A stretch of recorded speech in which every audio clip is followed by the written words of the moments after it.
Hello, hello, hello. I know I am like super late on this. I should have opened up should have went live a little bit ago. And I think last week I didn't go live at all. I had questions, but I didn't go live at all. So we're going to jump right into it, answer these questions. I'm going to do more than just four because like the questions are piling up. So I'm going to dig into my 30 marketing minutes. Nobody's really on right now, but I'm going to hook it up on here anyway. They're notifying. Post. Okay. So 30 marketing minutes. I am answering queries from my Google form that is on my website and help as many business owners as possible get to the bag. So if you are just joining in, cool. If this is not for you, I know you know somebody that this is for, so I need you to follow me, like, share, post, comment, do all the things. Share, add it to your story. I need everybody to see the live so they can get the information. So jumping right into the first question that was in the form. So first one, her name is Jessica, and she owns a local bakery. And her question is, should I be posting on Instagram every day? My quick answer is no. No, don't do that. So quality over quantity always wins, okay? So here's a rule for Instagram. You want 3 to 4 high quality posts per week, okay? High quality beats out 7 mediocre posts any day. Okay, leave the mediocrity at home. You're not going to build your business like that. You're not going to build your brand awareness for that. And basically, that's what social media is. It's trying to build brand awareness. Why? This is because the algorithm rewards engagement rates, not posting frequently. You don't have to post 10, 15, and 20 times a day every single day. The algorithms do not care about you posting. What they care about is engagement, and people always miss that up. That and the part where you can post constantly, but if nobody's clicking on anything, who cares? And then the other part of that is, if you're not getting paid, why are you wasting your time? Because that shit is silly. It's dumb. Anyway, this is a better strategy for Jessica. So you want to focus on your best content days. You want to use stories for daily behind the scenes content, and you want to batch create content to maintain consistency. That means don't create all your content at one time because you're wasting your day and you have a million other business things to take care of. Create at one time everything that you need to do and go about your business. And then you also want to automate your postings. You don't want to sit there every day posting to social media because, again, it's a waste of your time. And we have a million other things. Don't let those people get on the interwebs and fake you out like they're constantly on here, because they are not. People have lives, okay? And so, quick action step that you can do right now: track engagement rates for 2 weeks. You want to track them, which means you are going to record your data, record your analytics, record your reporting so that you know your sweet spot on when to post. That means you're going to know the correct day on when to post, when your audience is looking at your content, and you're going to drop right on in there. And that's when you're going to post regularly. Don't let them tell you to do it over and over and over. It's a waste of time. All right, the next question that's here is Mike.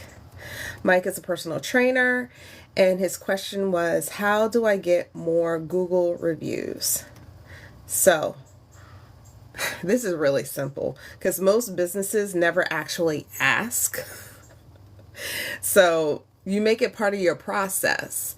When you have clients coming in and doing things, whether you're product based or service based, when people come to you, you make it part of your thank you to tell them, leave me a review, please. You should have an email marketing campaign set up that says not just a follow up to make more appointments or sell more products. You have to have the thank you in there, and you have to have the link in there that says, leave me a review. How are they going to leave you a review if you're not like sending them directly there? And the fact that everybody's on their phone, you want them to open up that email on their phone, or maybe those that do the text marketing. I hate text marketing. I don't like people in my inbox because that's aggravating. But anyway, that link should be to the Google review. So all they have to do is just tap it, leave the review, and keep it moving. You want to make it super simple so that your clients or your customers keep coming back to you. Same thing if you're in a nonprofit. You want your donors to just be able to click it and keep it moving. All right, so right after delivering your results, post-workout achievement moment, because again, he's a personal trainer. So after their workout, it could be the same day, it could be a couple days later, but you want to automate your thank you and ask them to leave you the Google review. And don't just leave it at Google. If you're on Yelp, if you're on Bing, all of these different sites, leave the damn review.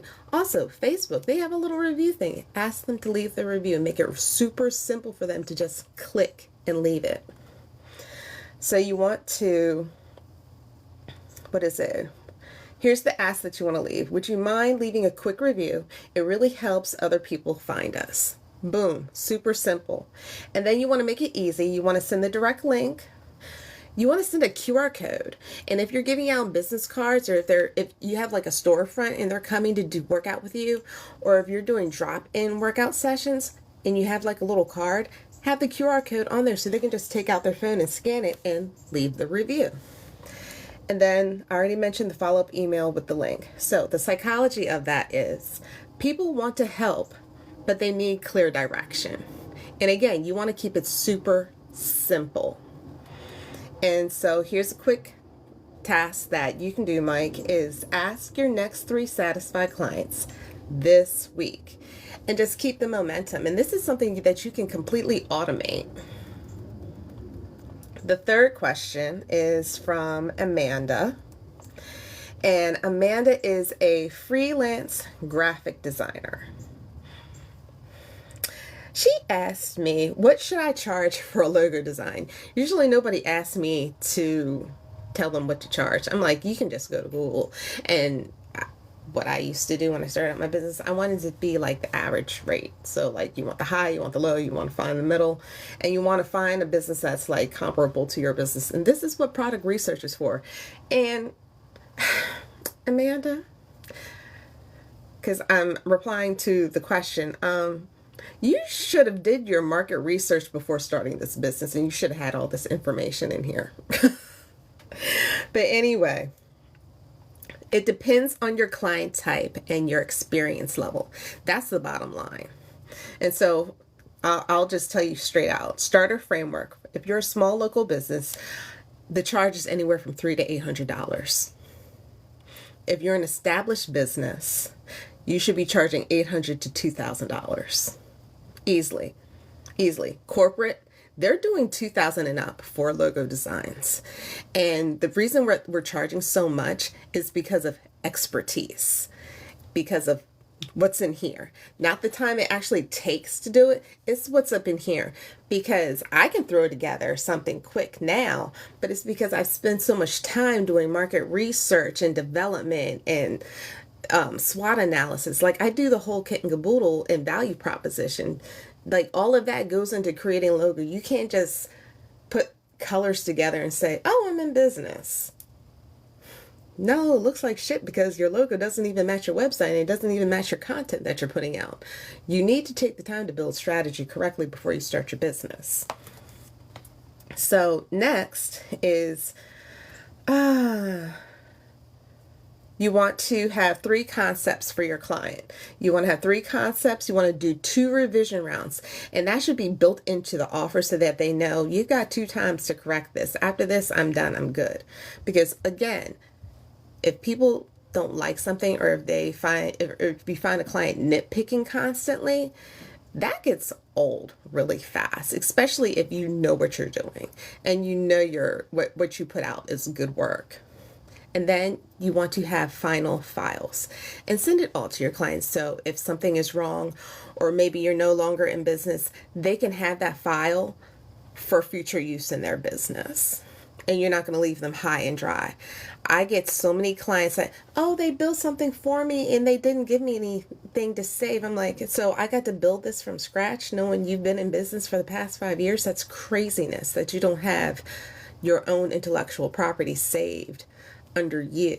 And this is for anybody that orders services for their business from someone else, get the copies and the files and save them, especially for your websites, especially your logos, your graphics, your brand kits. You need to have all of that in hand for yourself. I've had several clients just this year alone. Well, my old website designer is no longer in business, and I don't have any of the files for my website. So you want me to do all this work for the low? You don't want me to do anything except build the website, but you don't have any of your previous files. I can build you a site, but if you don't do the strategy work that comes with the site, your site's going to look like shit every single time. I mean, it's going to look cute, but it's not going to be you. There's strategy behind building websites, and that's why we charge top dollar. I mean, you can go get yourself a cookie cutter website, but I'm off on a tangent. Next on the list, because I'm still on Amanda. So you're going to compete on process and results. And then your value communication for this is you're going to show your design process, explain the file formats and the usage rights, and include brand guidelines and documents. Now, with that though, you have to understand that you're doing work for somebody else, and it's basically their business, not yours. Do you really want to keep that person's files knowing that they're going to need it for their business? That's why you charge the top price. Just give it to them. It's not yours, and you're not going to use it again. Okay, and then red flag, if they say, my so-and-so can do it for less, let them. That's not your client. If they can do it for less, let them. Bye. Why did you come to me if you wanted cheap? Because I don't charge cheap, and you will pay me, period.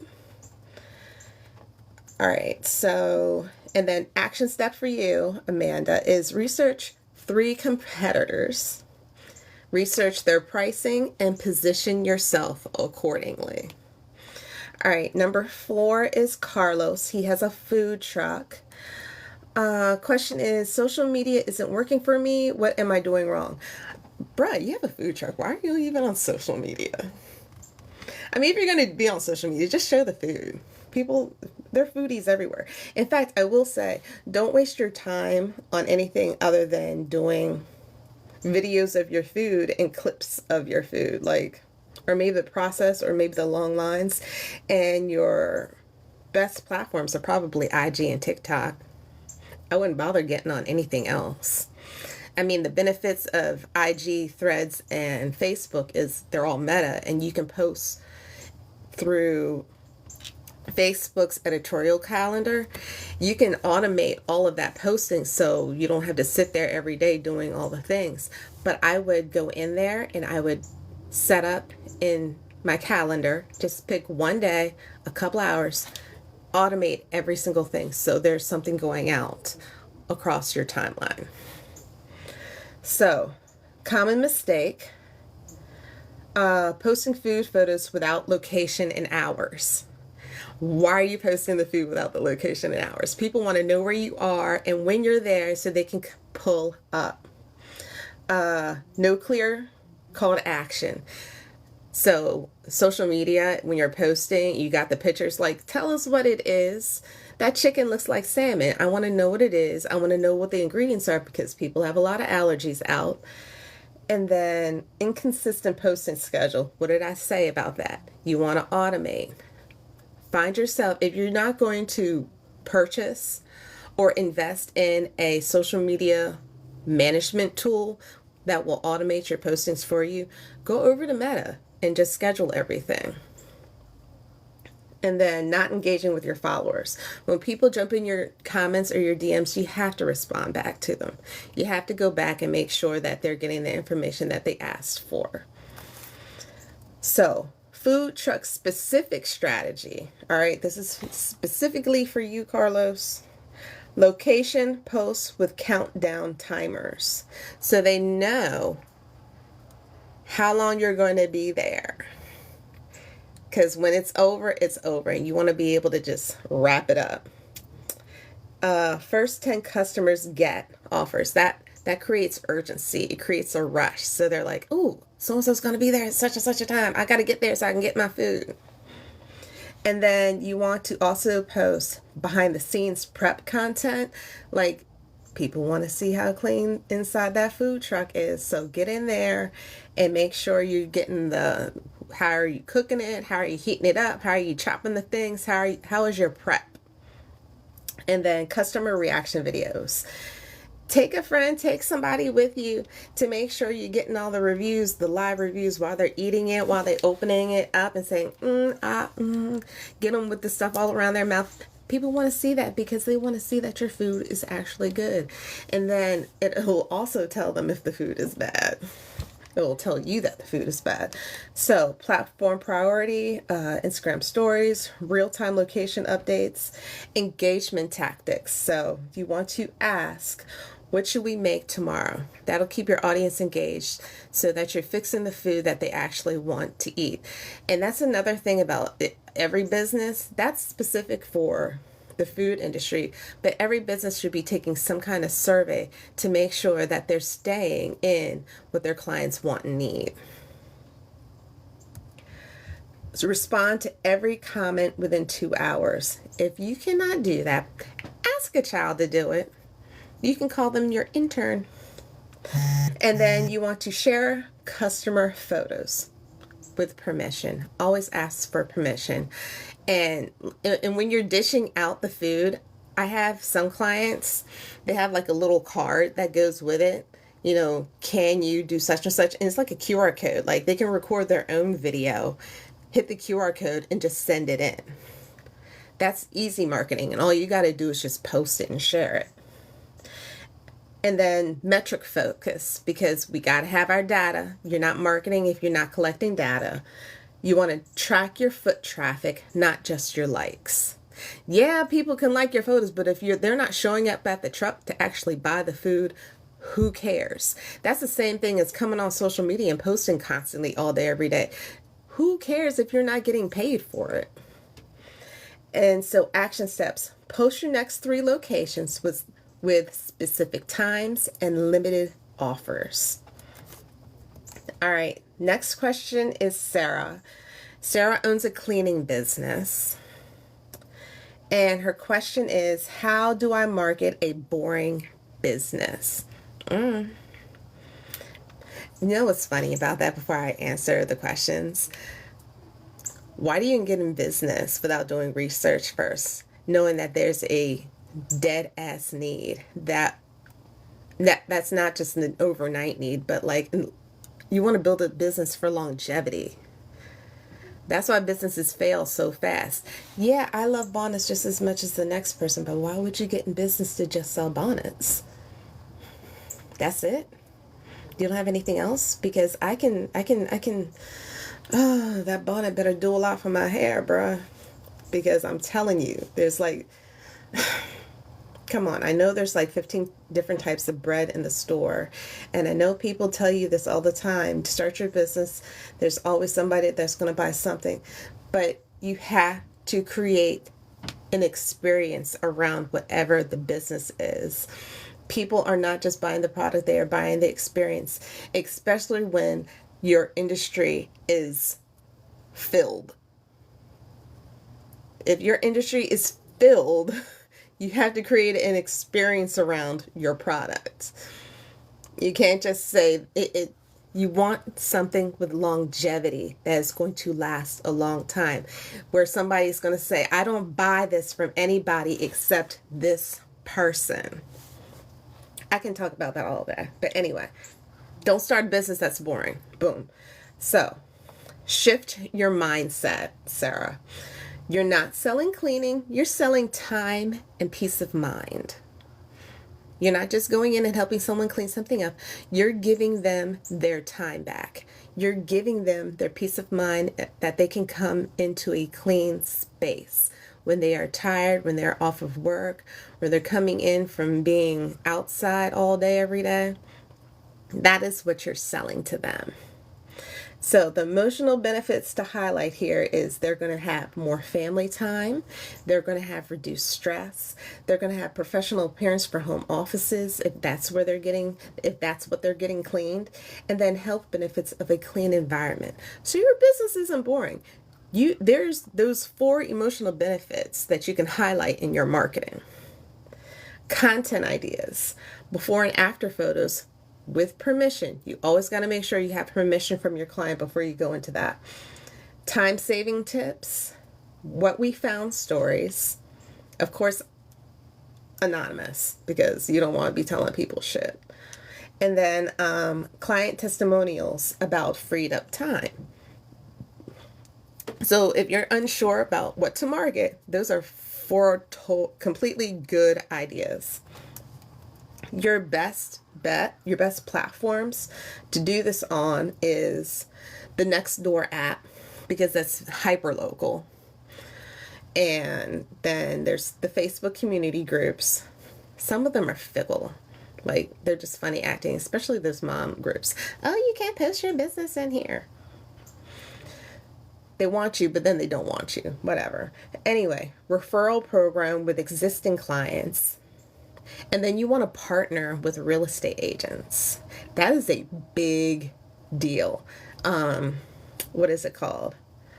Staging. There are companies that stage homes with real estate agents. You also want to get in with, they also partner with cleaning companies because of the deep clean before and after moving in and out, especially homes, apartments, condos, what have you. So your hook. Your hook should be, we clean so you can live. That's basically what cleaners do. So your next action step for you, Sarah, should be ask current clients what they do with their saved time. And you're going to use it in your marketing. All right, last question. I think it's the last one. Yeah, because I got to get to my work.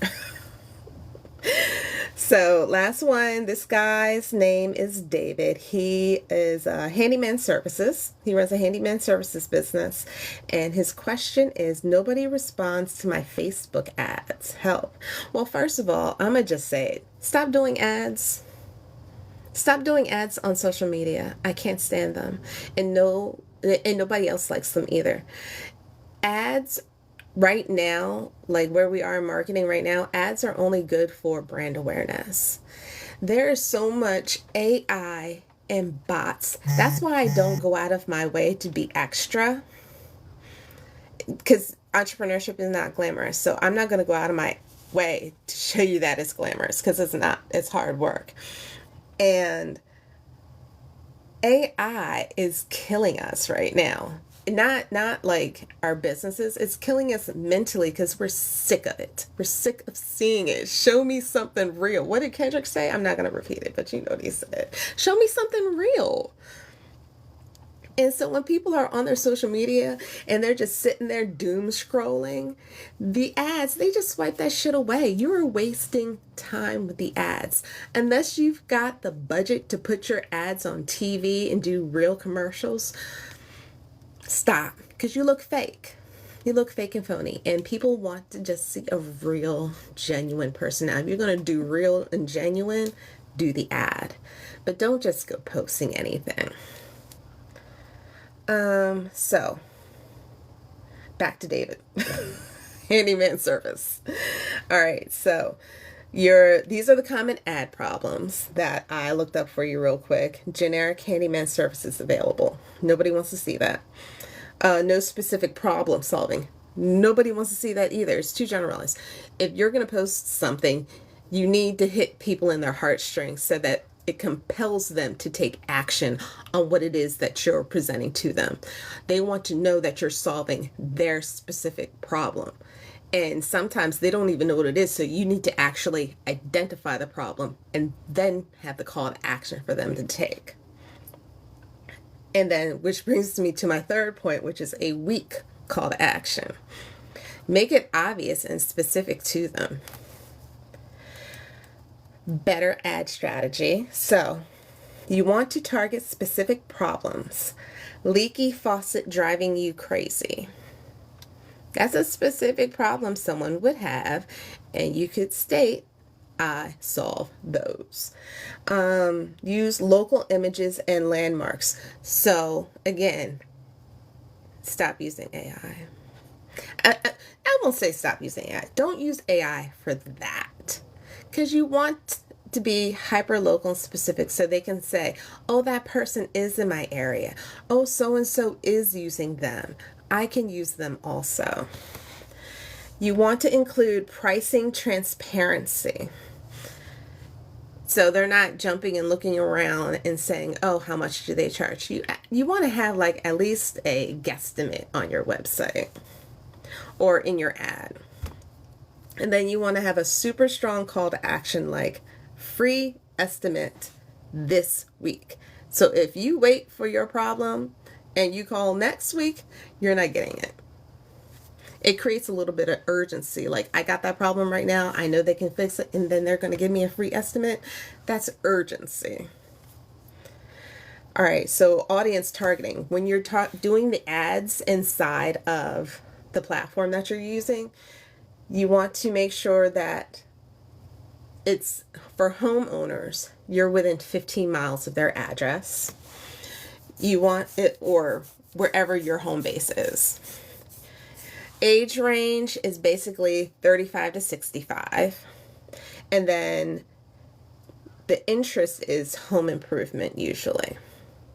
Home improvement, home renovation, something along those lines. All right, and then let's see here. Add creative tips. Use customer problem as headline. Include your photo because that will build trust. And then show completed work examples. And if you can, do the before and after.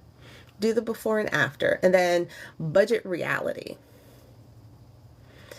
You need, for any service, even if it's something tiny, you would say something similar to $20 minimum service.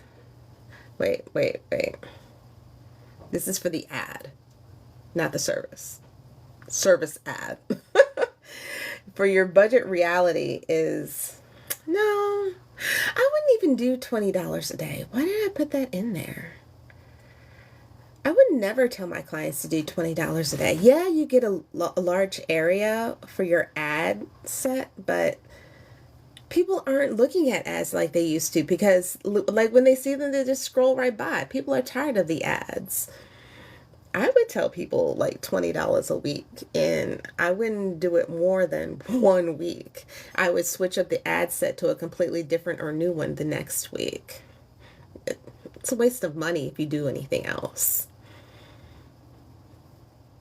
But basically you want to get hyper specific in your ad set. But I wouldn't dare spend more money than that. It's a waste of time. Okay, so action step though is create one specific problem this week, one specific ad set, and you want to test it. All right, so that is for David and his handyman services. That is my time, y'all, and I think I went a little bit over because I have client work and emails I got to get to, so I'm jumping off. That was your 30 marketing minutes. I will be back next Wednesday at 7:30-ish, because I'm late. I like to sleep, and I got errands to run first thing in the morning when I get up. So that's it. That's my time. Bye.